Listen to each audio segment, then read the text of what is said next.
Hey, we're going to go live here a few minutes on Never Been Promoted, talking to Steve Chiama on how to transform your small business into a multi-million-dollar business. Now, Steve is a action coach. He knows he's done this several times, and he's going to give you some incredibly good advice as a small business owner of what to kind of do next to kind of get out of your own way to transform your business. So be right back here in a few minutes on the Never Been Promoted show.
Welcome to the Never Been Promoted podcast and YouTube channel. I'm on a mission to help you cut the time to all the things that are holding you back so you can unleash your entrepreneurial.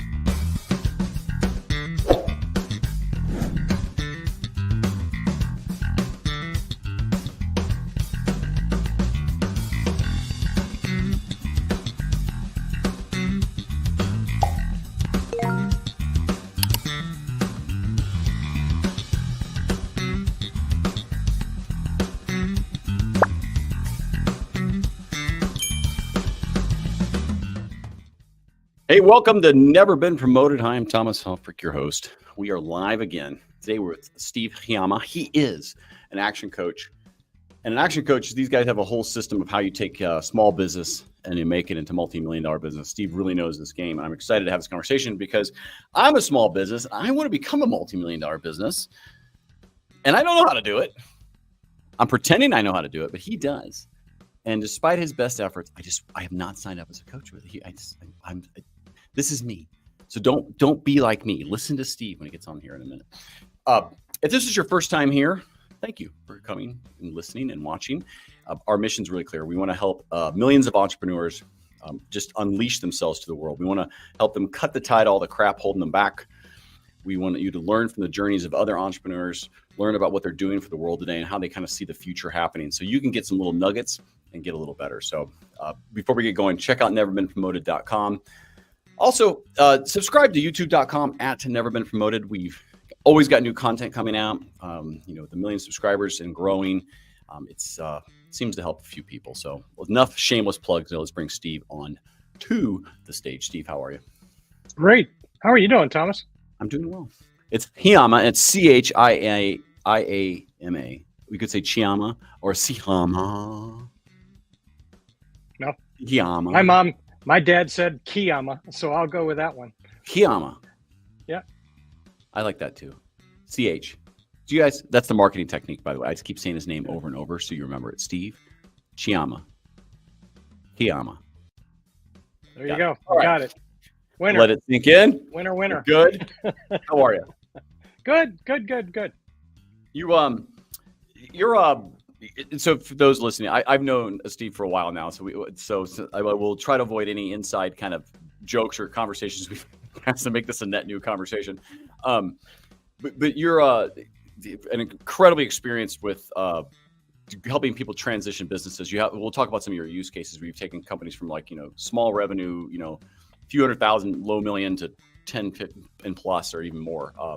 And so then, you're part of the action coach teams, and so this is like known methodology. You didn't make this stuff up, but I did not make this stuff up. This has been around for over 30 years. There's about 1,000 coaching offices, some with multiple coaches. This stuff has been tested and wrung out. And we compare notes all the time. In fact, just this past weekend, I was at a conference of action coaches, where we were a small-ish group of us were comparing notes and learning from each other how to make things easier, how to make things more effective, and how to help people get what they want from their business more quickly. So that's really what the focus of the entire process is how can we help people get what they want from their business much more quickly than they would ordinarily on their own. Yeah, and we're going to dive into this. And one of the challenges I know we've spoken about is there's so many coaches out there. Yes. And you have coach fatigue, so you don't trust anyone. Right. Because you're like, I don't know what to trust. Everyone's a freaking coach, and I don't have time for that. I'm just going to go back to doing what I do with my business. Yeah. Because there's this implicit trust, and then that means your sales cycle is longer. But before we get all to that, do you want to set it up like, listen, I think you help businesses grow. Start with where you are today, and back up wherever you'd like to, and just kind of take us on your journey of how you kind of got there. And I'll jump in here and there where we're inappropriate. Yeah, I guess it really started. I finished college with an engineering degree, an electrical engineering degree, and I took a job as a field engineer for a manufacturing company that manufactured huge equipment. And I spent about 12 years essentially learning that it wasn't about the equipment, it wasn't about the product, it was about what made money for the customer. And it was really about helping them see things, essentially coaching them to see things about their product, their system, that they didn't really understand clearly enough to know how to get the most out of it. So in a way, it kind of started there. I spent about the next 25 years of my corporate career running business unit activities in one way or another. I literally was the entrepreneur making this business unit grow. The corporation was the bank. My boss was the board of directors. And my job was to lead a team in an endeavor to make cash grow for that particular unit. Yes, we had guidelines. Yes, we had product. Yes, we had systems, but we had to go out and develop customers. We had to help customers decide to buy from us more often than they ever had. So I spent 25 years learning how to make a business grow, learning how to lead a team. Someplace along the line in there, it dawns on me that I've been making a lot of money for a lot of other people. It's time to do that for myself. And exploring some of the different options that there are out there. It made sense to teach other people what I already know how to do. I've done it enough times. I've got an incredible number of history of I made my own mistakes along the way. So I have a bunch of applications. And Action Coach has done a fantastic job of putting a really good set of systems in place and helping us figure out how to get the most out of them. So coupled with their systems and my experiences, I put those two things together to help people learn to get the most from what it is that they're working on. So the vision of Action Coach is world abundance through business re-education. We work to that vision all the time. Everything's about how do we get the customer to where he wants his business to be. And that's just a matter of which steps do we need and cherry pick the pieces that make the most sense for them at the moment and drive that forward. I mean, right. Business is pretty simple if you think about it, right? You're either getting more customers, yes, or you're finding a way to get more value from the customer. Pretty much. It's like it comes down to those two things. And then the backside of that is how do I reduce costs so I can increase profitability like that? Yep. Efficiency. So a friend of mine used to say, if you're not focusing on one or two things, you're focusing on the wrong thing. One is where I'm getting my revenue today, and the other is where I'm getting my revenue tomorrow. And if you're not those two things, he's like, that's all you should be focusing on. And then at some point, you'll figure out where to cut the fat. Now, for you guys, though, you're not looking for startups that are, year one, that they're they haven't broken $10,000 a month doing something. Like you work with companies that have found a solution to a problem and a business model that seems to be holding, but they're having troubles taking that model or that business to a scalable model that becomes not an 800,000 or $1.2 million business, but a $8 million or a $12 million business, which is only done through scale. Like there's just, unless it's a personal brand thing and there's other things involved, but like businesses that have people and employees, that's where you guys focus, is that company that's kind of hit the threshold and there's bottlenecks everywhere and you just can't get out of them. I can do the most good, help the most people that most quickly, that have revenues above 500,000 because they have a little bit more cash to do more things. But I have worked with, and I am currently working with, one business that is down in the $100,000 bracket. Interesting. And it is That's a kind of a case though, because I would have to guess. Yes. Because like either they are on done that in 6 months or something, or they've done that. You're like, clearly this one's going to take off. You're just going to help them organize it correctly. Yeah. Well, it's not, we like to think it's what we do, but it isn't what we do. It is what we do, but it's being the person that'll do the right things. So a lot of people really get stuck because they aren't yet ready to do the right things. And it becomes a case of helping hold their hand and helping them through the fear to do something that they've never done before, and helping them do it over and over and over again, because that's what brings the results that they need. That particular case, that person's been stuck in that position for about, I don't know, 15, 20 years. Really? Yeah. And it's a matter of, he asked for help. He knows what he needs to do. He's just not been able to get himself to do it. And we're working him through that fear right now and getting him started in it. And the next couple of weeks, I think we will start to see some activity in a different sort of way. So I'm actually pretty excited. I can see a path for him. I think that he's got a little bit of fear still wrapped around it, but it's a matter, in his particular case, it's getting marketing going. He's got a really good product. He's got a really good idea. It's a matter of actually letting people know he's there. Right. I believe marketing is the hardest part of entrepreneurship. You can have the best brand company. You can be the best salesman in the world, but if you can't get people that understand your value or see what you do, you don't get to do either of those other two things. Yeah. And there's a lot of noise in there. Do you think maybe contrast the $100,000, like, a good small business for an individual lifestyle business, let's say, versus $1 million business, which is also probably someone just running it with a smaller team still.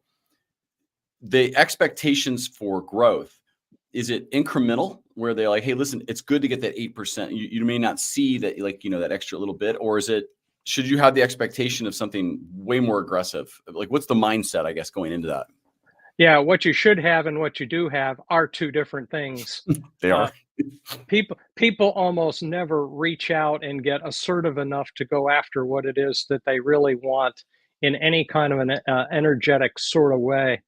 I like to show people a 5-step formula. We call it the 5 ways.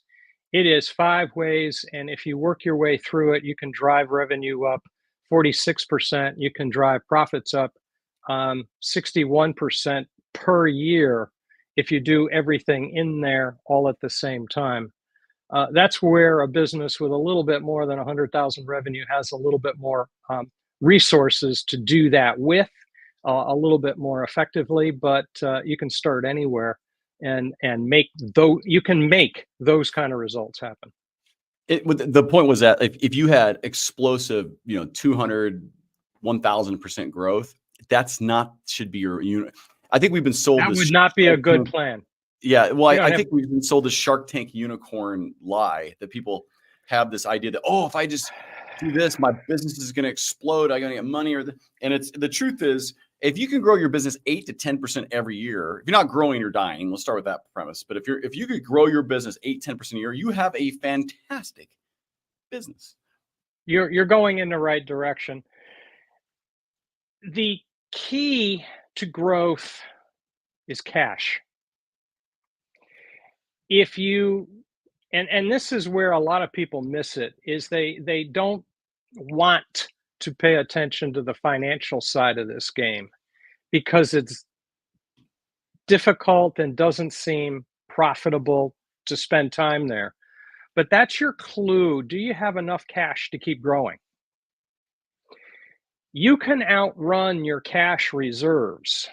And that's the fallacy for those 2,000% growth games. You've got to have a real infusion of capital before you start. And you've got to have proof that you can make that happen in order to justify that capital. If you can do those things, you can do that kind of growth.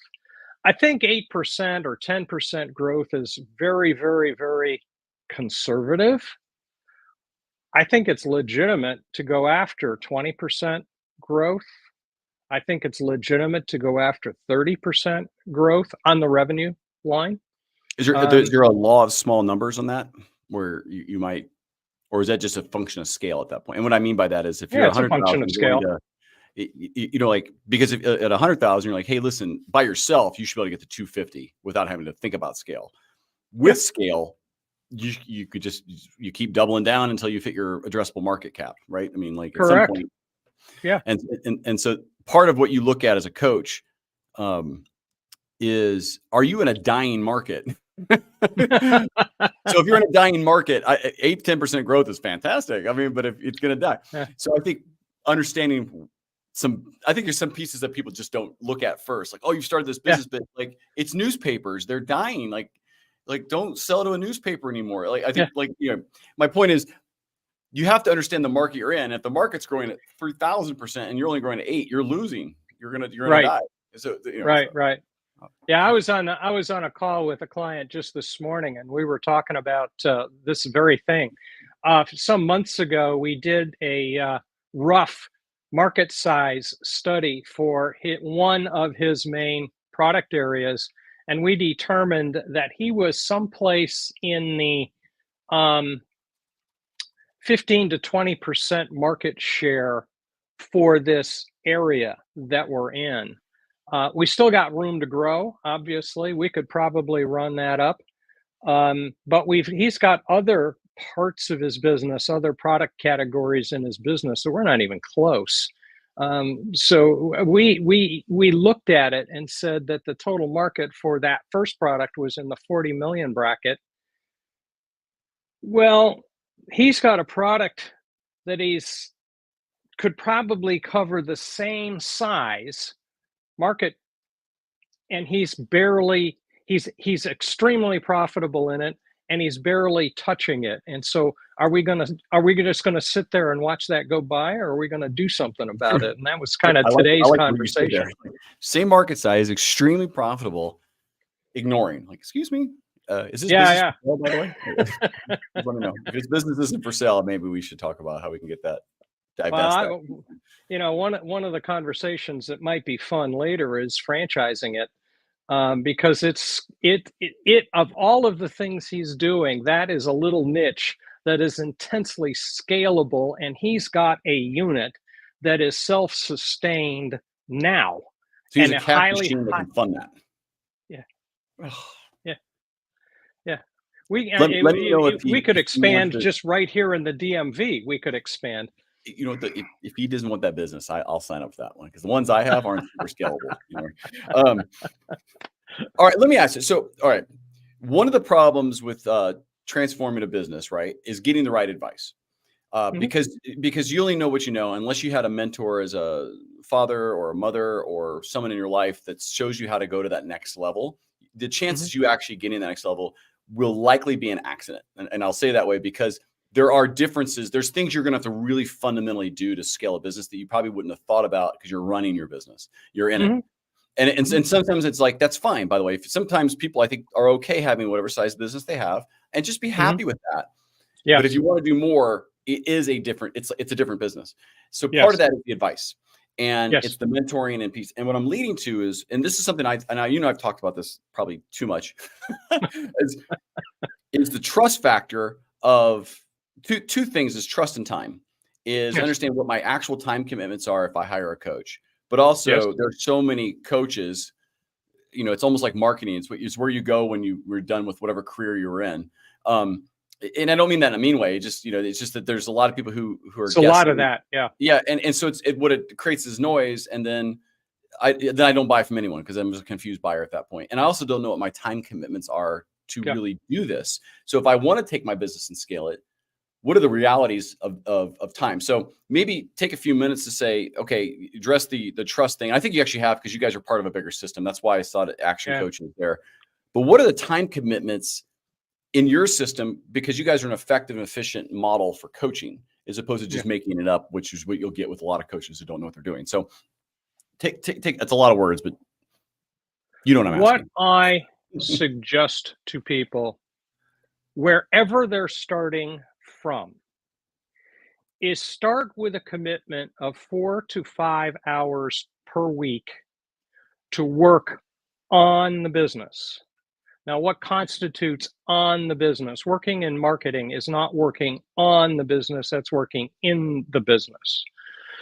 But looking at how well is the marketing performing, looking at strategy, looking at what works and what doesn't work, it constitutes working on the business.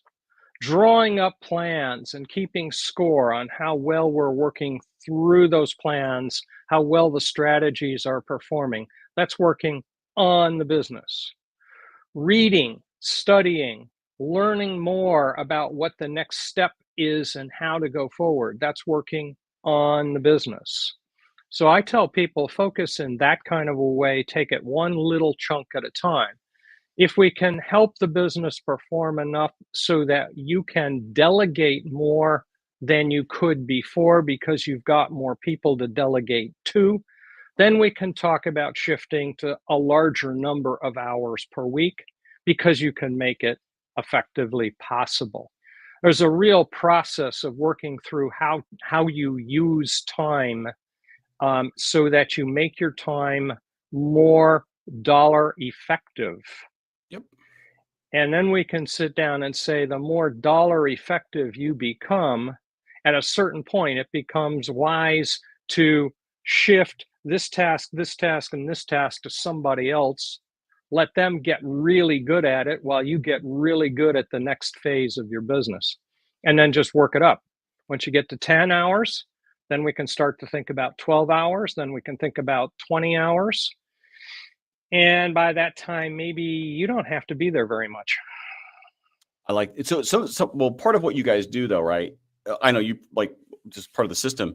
You have to do an assessment of what kind of business model you have, and Excellent. Absolutely. start with, because I know, like with I'll restate this because you and I've talked about it.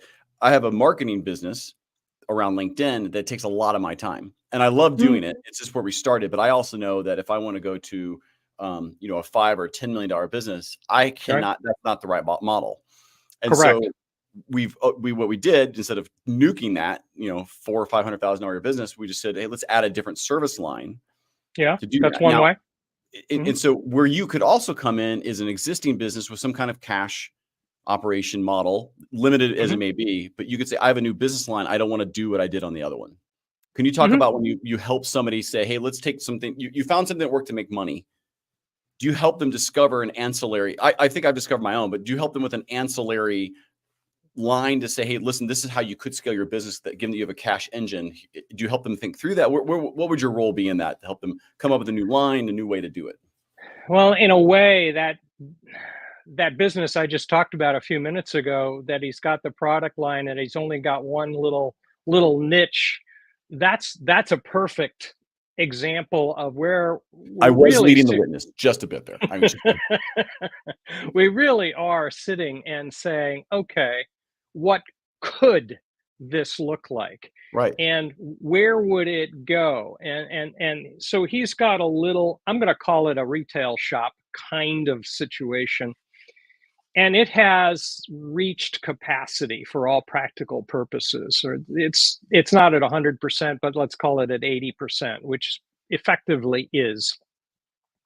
So we could expand it 20%, and that would bring in more profit and more cash, and that becomes a kind of a nice profit slice. Or we could look around the area and say, gee, what's another, I'm going to call it a hot spot around the DMV that we could similarly position a similar kind of unit, get that one up. We have a perfect working model. We use that perfect working model as a template. We build the next one out. Then we get that running and we find another hot spot in the DMV area. We open that up. We could start kind of expanding just within the local area, build up enough cash flow, set some cash aside, and then start looking at what's another city we could do the same thing in. There you go. So that was my next question. On a new line, you do small experiments is what happens, right? You build, measure, learn, build, measure, learn. Build, measure, learn. Yes. You just keep doing that. And that might translate into, let's run some Facebook ads. Let's see if anybody replies. Now they could all be like, no, thanks. Did it by accident. Yep. I'd like to learn more. But does anyone even care like at all? And then you can say, okay, cool. Now this is where the cash piece comes in, I guess is what I'm getting to. You're going to spend a lot of money initially, sometimes learning the right words, the right way to market it, the right way to position it.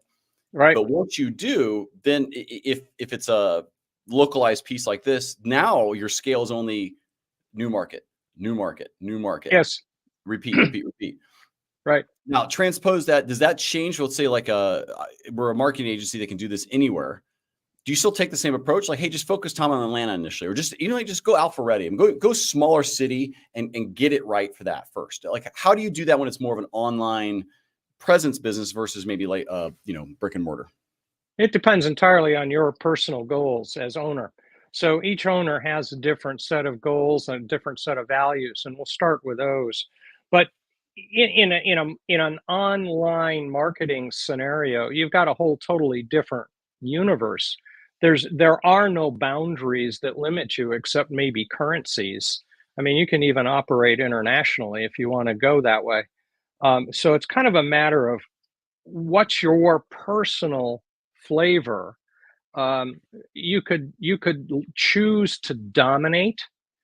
You're in Atlanta. You could choose to dominate Georgia, and then from Georgia expand out to all the adjacent states, and then choose to branch out into all the adjacent states. That brings an advantage of proximity, and people are more likely to provide referrals because there's more local buzz. But it isn't. There's no obligation to go at it that way. You can go on it. You could.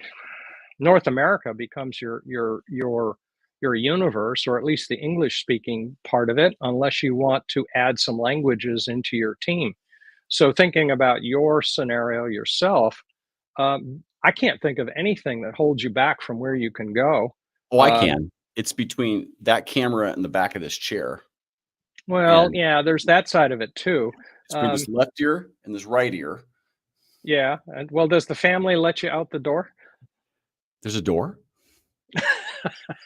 What the? I'm not. There's a door? Sorry. Though they encourage me to get out. Yeah. Okay.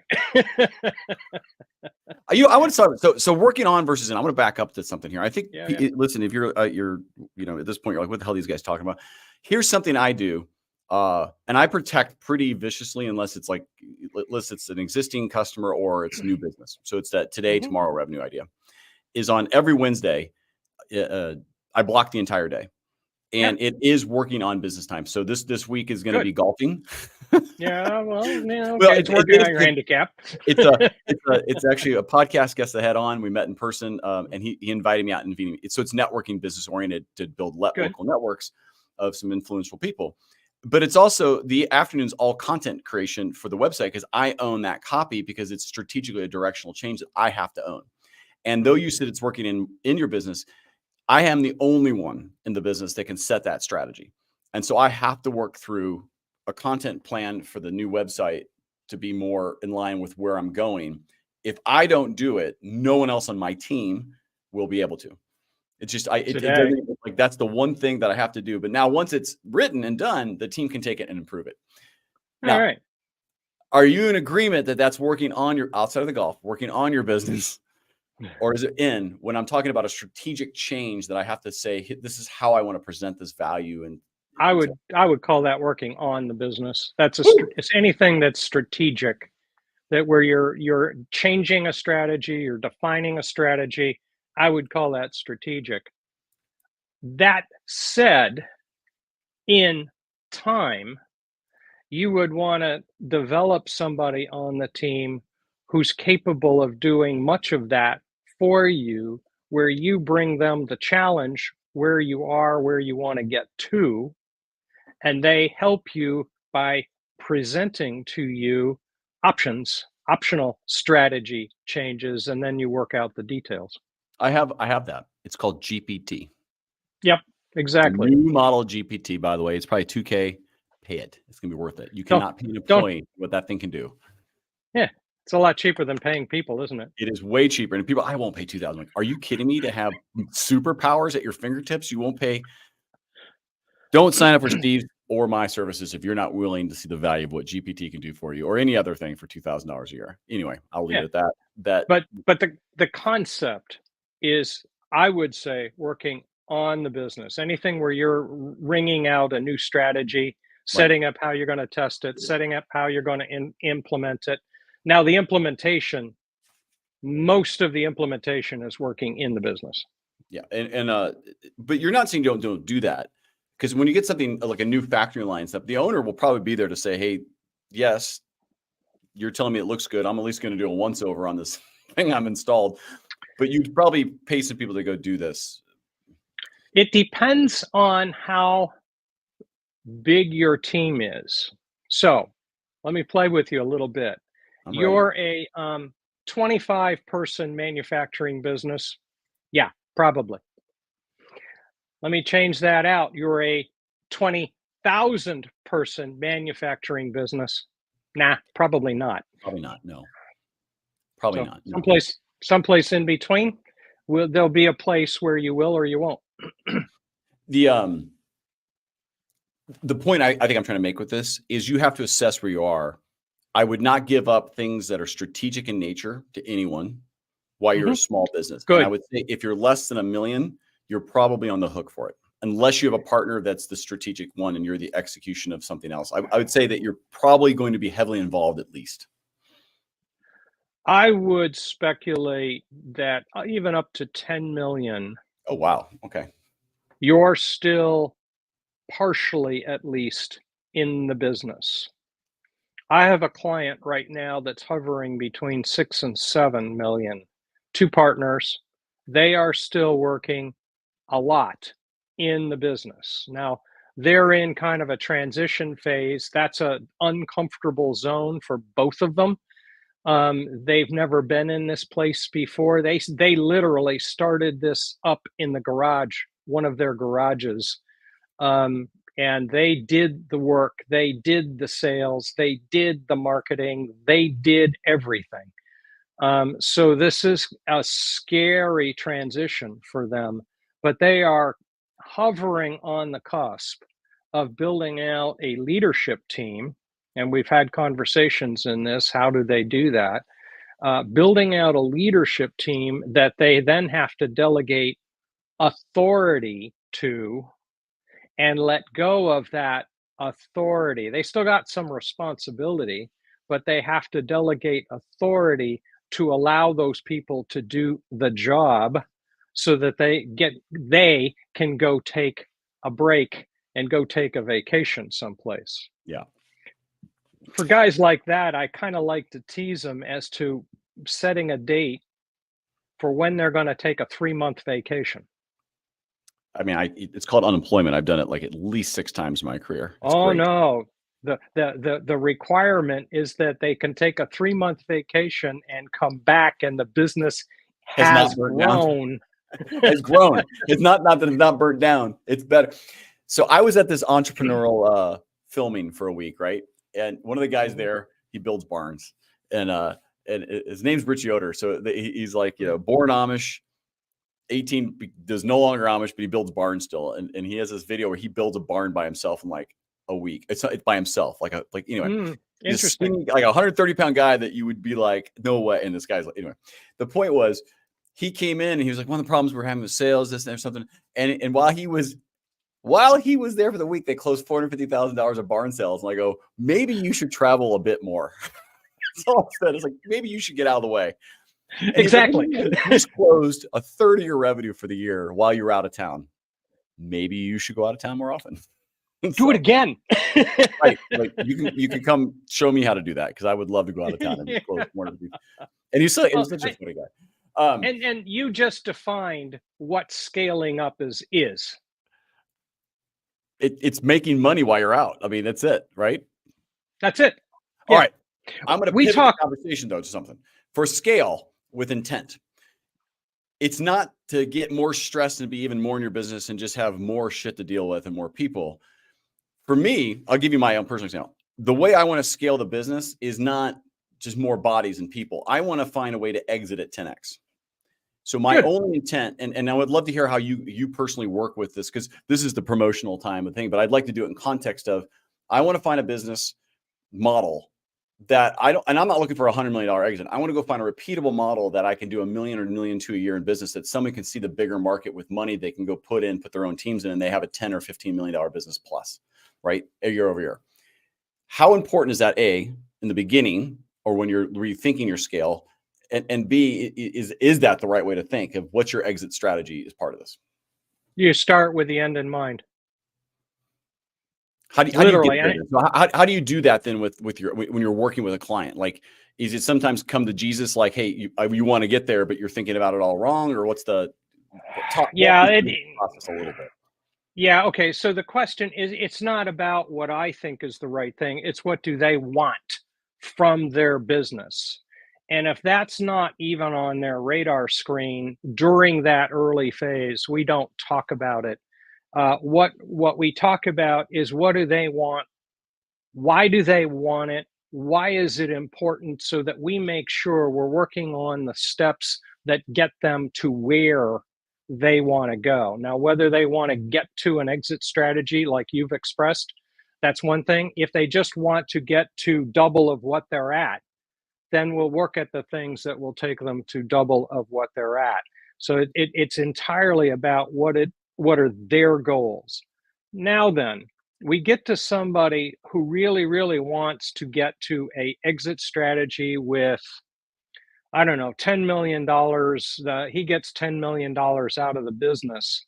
I'm not talking about 10 million from income. I'm talking about it's an asset sold for 10 million. Then we have to sit down and define, what does that look like? What does the business look like at that stage? And then it's like building a building. We build it out so that it looks like that. So it's really kind of a case of reverse engineering what it needs to look like to get the outcome that person's looking for with whatever business model he's working in. Now, if we decide that the market isn't big enough to support that, then we have to do some other thinking about, what do we add into it? What changes do we make to his market? How do we redefine his approach to the market? What new products do we need to bring in that will bring it to a market size that looks good enough to get to whatever number that is? And I've talked to people at all kinds of places in their lives. Some are just happy with getting double their own personal income, and will do that. Some want to build an empire, and will do that. But I've actually talked to people that have $100 million businesses and were happy with where they were at, even though they didn't have them in a sellable space and hadn't really figured out what they were going to do, other than they had a child and that child was going to inherit it. Now, that said, I'm not entirely certain the child knew he or she was going to inherit it, but that's a different story altogether. It really comes down to, what does that business owner want from their experience? On a personal level, I would think if they're going to do that kind of work, that maybe that building out for an exit strategy of a sale at some point in time is desirable. But if that's not on their radar screen, then that's not what our topic of conversation is. We stick with what their radar screen is about. From advice though, you're still saying it's probably better to have an end in mind, like meaning like, hey, why do you want to double? Because you want to be able to pay for a second home. You want to give your kids a core half the business, and I want it because they live in California or whatever it is. It's better to have the idea in place. That way you're aligned around something besides just revenue, because you might get the revenue and be like, now what? Right. Yeah. Okay. Yes. Yeah. I love that. Yeah. And yeah, go ahead. We talk about a thing. We talk about a system we call an entrepreneurial ladder. There's 6 rungs and there's 6 steps in that ladder. First step is you're an employee or you're learning about business. Second step is you're self-employed. You are the business and you got a couple of people doing some work for you. The next step is you are a manager. You've built out a team. They're doing a bunch of stuff, but you're in those 3 places, you're still working for money. You don't become owner until you've transitioned to the place where the other people are doing the work for you, and then your money is working for you. And then you can take that money and get to the next step and become an investor in other businesses. And then you can take the next step and actually buy and build businesses and become an entrepreneur.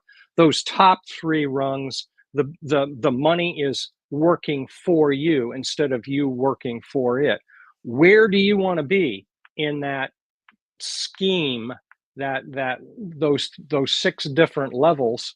And we can find a place that'll get you there a little bit more quickly than what you're doing right now.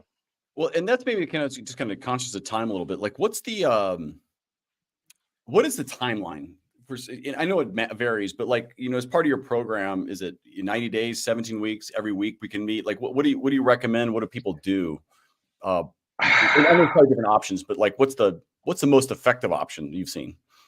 All right. So the question is where are you starting from and how fast do you want to go? I would say that if I'm working at my, what I call silver level, we're working in a way that we're working weekly, one-on-one. And you could, depending on where you're starting from, I'm going to guess 5 to 7 years to get to a place where you're out of the business, out of the inn. You're completely on the business. On the other hand, we could have you all the way down in a group or a group scenario where you're working with 2 or 3 other business owners. You're sharing an hour a week, and that's going to take years to build yourself out because it's a much slower pace that we're working at. You're probably also, your budget's a lot less. So you're starting at a lot smaller place. 10 years could be reasonable. Do they ever have the ones that go much faster than that? Oh yeah. Yeah. I had one business owner go from 700,000 of revenue to 3.2 million in 3 years. How much in those scenarios is it market driven? Meaning, like, if you were building, industrial warehouses, and you were in position to be that guy or that team, in the during COVID, you would have exploded, right? So you needed 2 things. You had to be in the position with the business model to do it, and you had to have a giantly growing market. Or mortgage would be another example. I think is the one that we're talking about sometimes too. If you have a mortgage boom, you have to be in a position and in a market. So what's probably more important, being in the position or the market, or is it both? I would say both. You have, and it depends entirely on what the economy is doing. So you brought up mortgage, and I have worked with a handful now of loan officers during a period of time that the interest rates were really, really low. I took a loan officer from selling about 35 million to selling 153 million in 3 years. Now, at the end of that 3rd year, their market changed rather drastically, and he's back down to about 45 million of sales at this particular point in time. But on the other hand, he has grown, if you will, his market share, and has been performing at the top 1% of loan officers in the country. So the things he has done has positioned himself so that when the rates come down, the real estate market changes around, he's in a really good position to be right back up above 100, significantly above 100 million. That's, so there's a bit of an economy issue here, but there's a lot of mindset. There's an awful lot going on between the ears. Somebody who wants it and is willing to step out of their comfort zone can get anything, any kind of results they want. Somebody who's really gonna let his fears drive his decision making and takes it in just one quarter inch at a time, then it's a lot slower process. Yeah. Well, and sometimes too, I think it's it's focused too, right? So it's how many hours you can put into it to do it. So if you can, of all, it's law of small numbers. If it's important, you'll find a way. I have the same conversation with my wife when I forget to do the thing that she's asked me to do 50,000 times. She's like, if it was important to you, remember. And I can't argue. Yeah. But that's not true, because sometimes things are important to me. I forget all the time. I'll forget my putter on a green. Okay. And it's very important to me that I have that putter. But here's the thing, honey. I haven't lost that putter in 20 years. So I will eventually get it back. As long as you keep the credit cards in your pocket. That's right. There we go. You know how many times I've gone to the golf store and held that Scotty Cameron in my pocket and hand? I'm like, I'm gonna buy it. And then I'm like, $600. Yeah. It's really gonna help. Little details like that. Then I'm like, I've broken 3 of these in my life already. So can I take this one out and practice with it? Come back bent. Yeah, it didn't work. Yeah. I'm not sure how it got bent, but that tree may have something to do with it. Well, that guy ran over it. Steve Chiama, actioncoach.com. I've put it on the screen a bunch of times, but that's how people should get a hold of you. Fair enough to say, someone that's in a growing business, they're starting to feel maybe the pinch of non-scale, figuring out how can I scale to take it to the next level. And it might not be $1 million business. You might just be like, hey, listen, I'm doing like a couple hundred a year. Looks like I'm going to do 3 this year or 4. But I'm also seeing I'm out of time. Where and how you find those little pockets to help them scale. I can help them find ways to get time. And it's a matter of sitting down and understanding them enough, learning about them. We'll find a way that they can make the time to take one step and then the time to take another step, and they can build it. It's like, I like to tell construction people, it's like building a wall of bricks. You start with brick 1 and you work from there. It's or tiling a floor. It's like putting the first tile in and going from there. You do it one at a time. You make sure it's in the right place. Then you put the next one in. Then you put the next one in. You don't start in the middle. Yeah. It's also a very good analogy, because the first layer of bricks always takes the longest, because you got to get the foundation and get it all set up. And then you hire someone to do all of it. Now then, we have just discovered where time comes from. Right. I don't even know if I need a wall. You know who else who didn't build a wall? Just kidding. I'm gonna leave it out there. We're not gonna go down that path. We'll leave that one out. Yeah. If anybody got to this part in the podcast and heard that, they're like, oh God, don't do that. I'm just having fun with it. It's an election year. I had to say something, because why not? Watch the viewers. A interesting place to think about where to get time from. And you brought up one tool, and that's ChatGPT. Another tool is Virtual Assistant, where you only pay for what you need and you can work from there. I will tell you that the biggest thing that saves me about 9 hours a week on one inbox is my AI that I use. And so I have a couple of active inboxes. My personal one, I don't even apply it to, because it would just be like, because I'm not in there enough.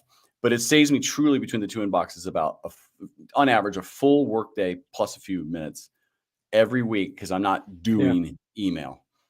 Yeah. And more importantly, it brought my stress levels down. So I'll tell you, that's probably the biggest time saver I've had. Is perfect. And it's called SaneBox. I don't care if people use it. I'll put it out there, but it's I don't get any money for it, but it does keep you more sane. It does. Cool. Awesome. Thank you, Steve. I'll put you in the periwinkle room here. There's no snacks. It's digital. So you know how it is. Oh, no snacks. Oh, come on. Ice cream? I scream, you scream. We all scream for custard. There we go. Thank you, Steve. Everybody, thank you so much for who made it today. If you want to know how to scale your business next level, just have get in touch with Steve. He truly is super knowledgeable. I get to meet with him almost weekly just because we know each other outside of the podcast here, and he is truly brilliant in the space and does really good, sincere work. Like no bullshit, like actually knows what he's doing. Really good coach. I don't get anything for promoting. I'm just telling you, if you want a coach that I would trust, that's who I trust. So, listen, this is all about helping entrepreneurs get better in entrepreneurship. Scale is a big piece of it. Growing your business is hard enough. It gets even harder when you realize, oh God, I can't scale it. And then it's kind of like unraveling if you go fishing, the rat's nest of your fishing line, because you're like, oh gosh, I love fishing, but what is this mess I've done? You need people to help you know how to unravel kind of the mess sometimes that you create by creating success. And Steve is one of those guys.